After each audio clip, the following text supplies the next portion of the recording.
जंहिंमें माण्हू अचे पंहिंजे टाइम ते मुंहिंजो अचे पाणी भरींदा। अच्छा सर, परसेप्शन जेका शहर में इहा बि जेका नज़र अचे थी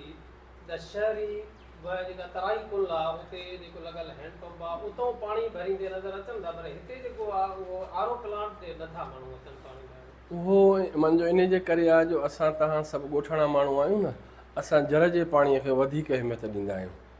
त भई मुंहिंजो जर जे पाणीअ में वधीक ताक़त आहे, वधीक उन में। पर अॼुकल्ह हर माण्हू ॾिसो था मिनरल वाटर जी बोतल हथ में आहे, उहो ई मिनरल वाटर वारो हे पाणी आहे, जंहिंजे करे कुझु असांजे वटि हे आहे ॻोठाणी एरिया, ॻोठाणा माण्हू हिते वेठा आहिनि, उहे जर जे पाणीअ खे अहमियत ॾियनि था। पर असांजो आर ओ प्लांट हो बि फुल टाइम हलंदो आहे ऐं इनशा तव्हां जॾहिं न हुयो त हितां जो माण्हू वाराए थो ई पाणी भरणु ईंदो, हाणे आहे त तव्हां ॾिसंदो हिन ते उहा ई रश हूंदी। जेको वाराए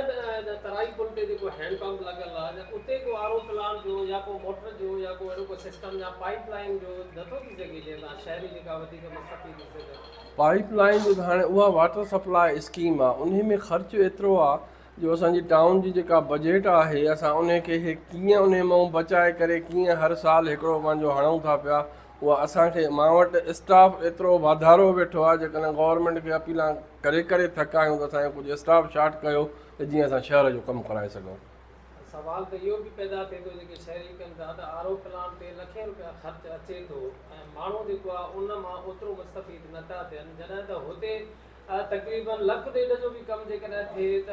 लखे मां न बल्कि हज़ारे मां जेके शहरी उतां मुस्तफ़ीद थियनि था त उते छो नथो को एफर्ट्स न असां वटि हिते ॾिसो न, असां जेका टाउन जे एरिया में कंस्ट्रक्शन करायूं था उहा टाउन जी एरिया आहे। हाणे हीअ जेकॾहिं असांखे कोई बि वॉलंटियरली कोई बि मुंहिंजो हीअ सरकारी जॻह, हाणे हीअ हिकिड़े